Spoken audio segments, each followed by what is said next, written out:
who will be collecting the parcel. Mr. John Milton. You will go to the post office. If they ask you what's inside this box, what will be your answer? Important documents. Thank you. Now make sure you take the receipt back home.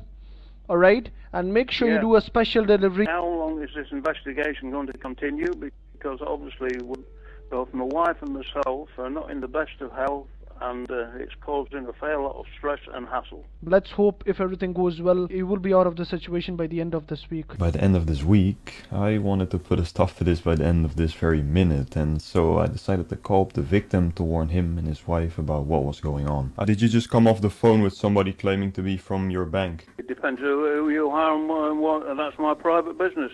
I'm not willing to confirm anything. Unfortunately, this man had been completely brainwashed by the scammer that the bank had set up an entire plot against him and that they were trying to scam him. He was very stubborn and didn't want to listen to anything that I had to say, and he almost immediately hung up the call on me. To be honest, this is what happens a lot of the time when trying to save victims, but this case was extra annoying as the victim then called up the scammer to snitch on me. He sounded very proud of himself that he had recognized me as a scammer, thinking I was one of the bank people, and the scammer also started getting afraid because of this call that his computer might have been hacked. Then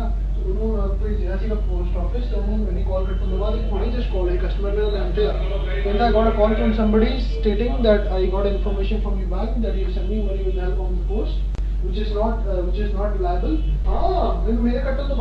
At this point I felt pretty hopeless, but I decided to call up the post office to warn them about the situation. They're coming with a box full of cash? Yeah, I already called him, but he doesn't want to listen to me. We'll keep an eye out for them then. But the thing is, like, the scammer instructed the old man to, like, lie to you guys that it's, like, personal documents, because the scammers doesn't want you guys to know that there's actual money in there. So make sure he doesn't send that cash to the scammers. Yeah, will do.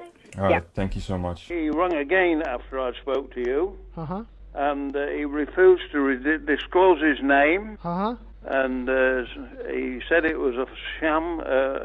Why was I sending money to London? I said, I'm not prepared to have any further dialogue with you. I said, my financial affairs are my personal business. Now, was he sounding English, or was he sounding... I didn't have a lot of dialogue with him because I thought it was a load of rubbish. Oh my goodness. Holy Lord.